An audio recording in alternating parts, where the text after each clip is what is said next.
Hi friends, ನಮಸ್ತೆ. ಶುಭ ಮಧ್ಯಾಹ್ನ. ಏನಪ್ಪ ವಿಚಾರ ಅಂದರೆ, ನಾ ಈಗ ಅಂದಿದ್ನಲ್ಲ, ಆನೆಕೆರೆ ತೋರಿಸ್ತೀನಿ. ಆನೆಕೆರೆ ಇಷ್ಟೇ ಏನು ನೋಡಿ, ಇದೇ ದೇವಸ್ಥಾನ, ಇಲ್ಲೇ ಇರೋದು. ಇದೇ ಅಮ್ಮ, ಇಲ್ಲಿರಾಳಲ್ಲ, ಇದೇ ಅಮ್ಮ ನೋಡಿ. ಈ ಅಮ್ಮನೇ ಇರೋದು ಆನೆಕೆರೆಗೆ.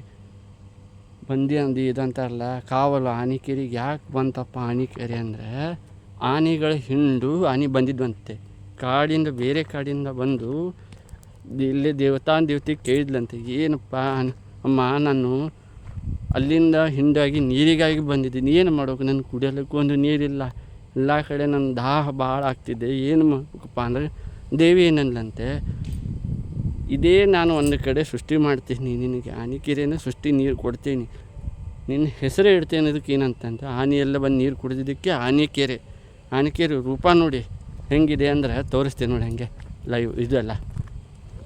ಆನೆ ಎಲ್ಲಿದೆ, ಆನೆ ಸೊಂಡಿ ಯಾವ ಕಡೆ ಬರುತ್ತಂತಲ್ಲ, ಆನೆಕೆರೆ ಫೋಟೋನೂ ನಿಮ್ಗೆ ಇನ್ನೊಂದು ಸ್ವಲ್ಪ ದಿವಸಲ್ಲಿ ಅದ್ರ ಫೋಟೋ ಆಕಾರ ತೆಗೆದು ತೋರಿಸ್ತೀನಿ.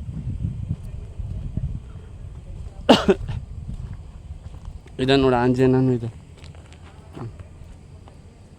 ಆಂಜನೇಯನು ಇಲ್ಲೇ ಇದೆ ಕಾವಲಿಗಾಗಿ.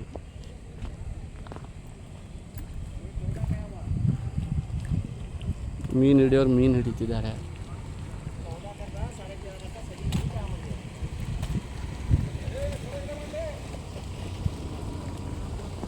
ಇಷ್ಟು ನೋಡಿ, ಇದು ಇರೋದು ಆನೆಕೆರೆ ಹಿಂಬಾಗ್ಲು ಬಾಲ ಅಂತಾರೆ. ಇದು ಬಾಗಲ, ಇದು ಬಾಲ, ಹಿಂದಿನ ಬಾಲ.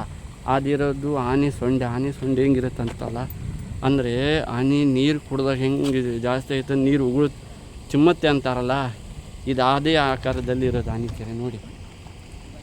ಈ ಕಡೆ ಇರೋದು ಆನೆ ಸೊಂಡೆ, ಈ ಕಡೆ ಇರೋದು ಆನೆ ರೂಪದಲ್ಲೇ ಇರೋದು. ಇದು ಆನೆ ಸೊಂಡೆ ಹೆಂಗೆ ಬರುತ್ತೆ ಅಂತಾರಲ್ಲ, ಆನೆ ಸೊಂಡೆ ಥರ ಆನೆ ರೂಪನೇ ಇರೋದು ಇದೆಲ್ಲ.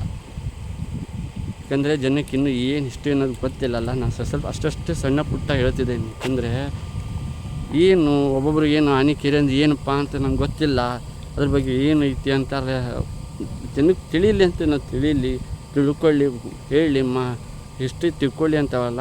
ಈಗ ಆನೆಕೆರೆದಂತೂ ಆಯಿತು ನೋಡಿ, ತುಂಬಿ ಹೆಂಗೆ ಆನೆಕೆರೆನೇ ತುಂಬಿ ಇದಾಗ್ತಿದೆ. ಇದನ್ನು ಮತ್ತು ನಮ್ಗೆ ಕುಡಿಯೋಕ್ಕೂ ಇದೇ ನೀರು, ಹಾನಗಲ್ ತಾಲೂಕಿಗೆ.